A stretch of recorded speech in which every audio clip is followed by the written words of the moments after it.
Everybody, welcome back to another Mistfall video. As you can see, my camera quality is so much better. My amazing girlfriend over there decided to buy me a new ring light because she said my camera quality looked really bad.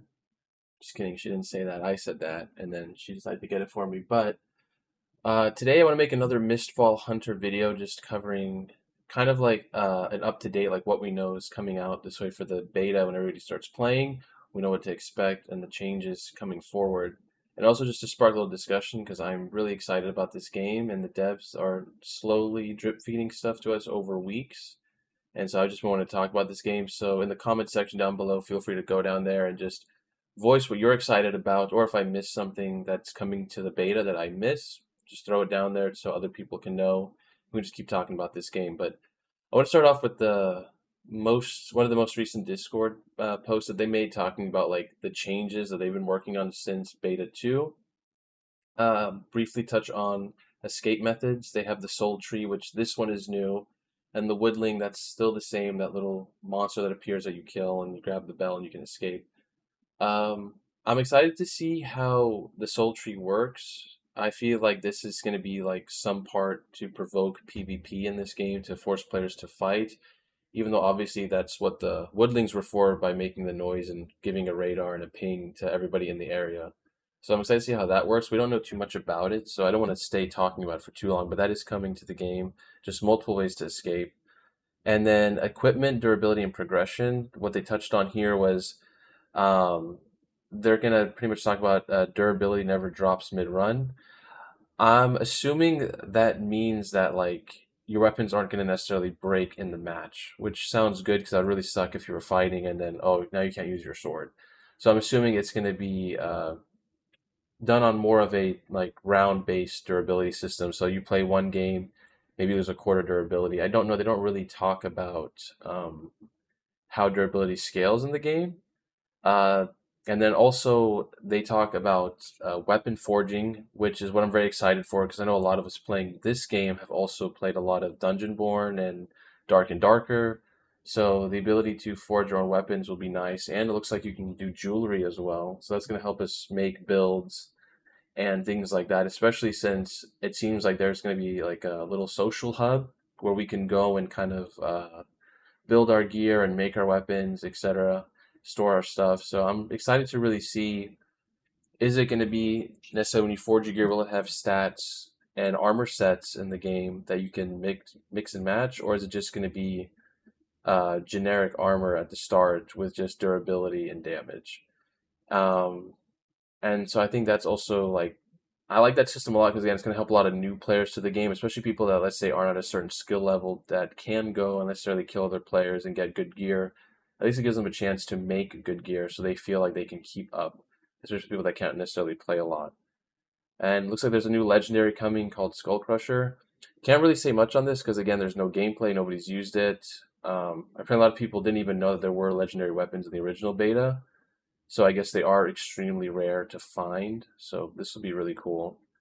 And then they did talk about the stamina rework that is coming to the game. Because right now in this game, if you have not played it, there's no like magic stat or anything. It's all one stat shared across all the classes. So they kind of call this energy. You call it stamina. I think energy is just better because it's more universal. But it looks like they're going to tune it better so this way it can help, like it says right here, an example they used is the sorcerer's maximum energy has been slightly reduced for balance, which makes sense because if you watch a lot of sorcerer gameplay that do, I forgot the name of the move because I fortunately didn't get to play beta 2, but it's where they call down lightning and they could just spam that endlessly from what I saw with no penalty.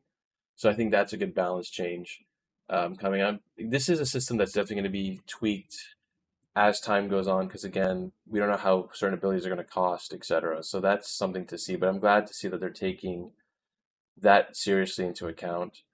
And another big thing that I'm excited for is the inventory redesign. It looks like they have 5 categories: consumables, regular, carry-on bag, key bag, and safe.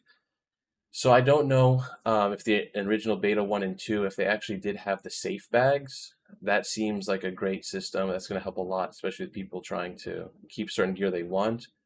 Again, I don't know if it's literally going to be like just like a one slot thing. I remember in Dungeonborn they had like the dice roll. You could roll a dice on a piece of gear slot and it would keep that safe so you wouldn't lose it.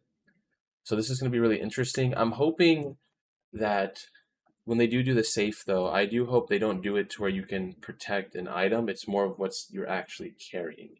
Reason being is because like it really sucks when people get those legendary weapons and gear, and they just go in like no care in the world because they know they're not going to lose their weapon. So like I think when they do it like this, it'll be nice. It'll be more rewarding for people. Like hey, like if I kill you, I should get that sword. I shouldn't be like oh I didn't get it. So I'm hoping that this is how that mechanic works or that system works.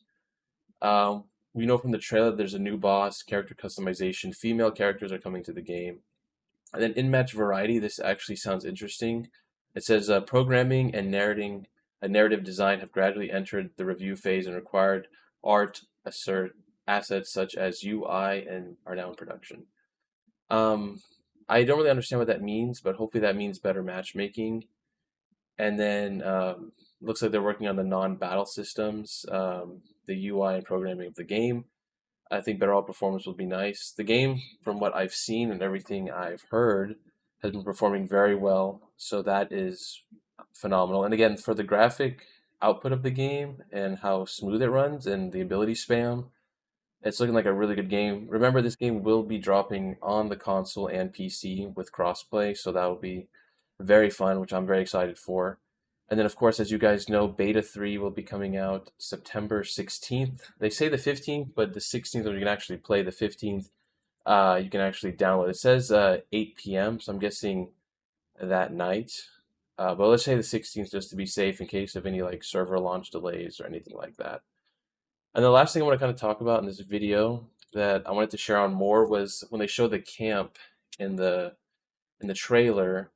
So, like I said, I'm assuming that this right here will be where we're going to forge our weapons. And it does seem like your character is actually going to have an entire social space to walk. I remember in Dungeon Born, like the only thing we had close to that was the little training ground to get like the star amulet, if I remember, to make that legendary amulet. And then this looks really clear. Again, I don't know if this is a player. Like just the way he's standing, that does not look like an NPC, like at all. And then this woman right here, like it's just too much. I don't know. It's just like they look too much like in-game characters, like players. I mean, that I feel like this is going to be like a maybe a mini social hub. I could be completely wrong. I don't know. Or maybe these are AIs and just letting the AI wear the armor that we can get in game. So that's pretty exciting. And then with this scene right here, I'm very confident that this is a new map. I feel like we are getting a new map, or maybe this is the same map just with a reskin. But from what I've seen from watching people play on Twitch and YouTube, like a lot of these spots look brand new. Because, like I said, I unfortunately was not able to play in the last beta. And then, like I said, when we get to the boss fight at the end here, the sorcerer staff looks new. I don't know if this is a legendary because it kind of looks like the same aesthetic as the Skull Crusher hammer, you know, with that weird gold and like kind of stringy accents. And again, this female armor looks like incredible. Like it still has the feathers as the male, but again, I don't know if this is cosmetic, like more cosmetic options, or is this just actually the end game female armor versus the male armor? If it is, my sorcerer is definitely going to be a female because this looks way better than that purple cloak with all the feathers on it. And then again, like the boss mechanics look so good. Just the overall movement. I think that's what has me really excited for this game. Is just you play Dungeon Born, like the mechanics for the boss were very like simple. It's very like swing, stab, AoE. But like these bosses, like, they jump, they cause big explosions, they cause waves, like just all like the movement just has me really excited. And again, with legendaries being out, this is not a legendary. Obviously, this was in the last beta. It's just a higher tier hammer, and same thing with this armor. This is just a higher tier armor as well. Actually, this might be the mid tier armor. This looks like blue quality, maybe. I could be wrong, but it looks like blue. Because the purple is like more of the gold accents. But yeah, that's pretty much it. I don't want to make this video drag on too long. Remember, guys, go down below in the comment section. Let me know what you're excited for. If you guys are going to be participating in the open beta, make sure you guys watch my previous video on Mistfall about the reaction to the beta reveal. Again, if I can get in the top 10, I can get a bunch of keys. Hopefully, I made the top 100 when I uploaded it because apparently you're guaranteed keys if you make top 100. in terms of people who uploaded it. So hopefully I did. I'll be dropping all those keys on my YouTube videos and on my live streams on Twitch. Make sure you guys follow me. It'll be linked down below. Thank you guys so much, and I'll catch y'all in the next video.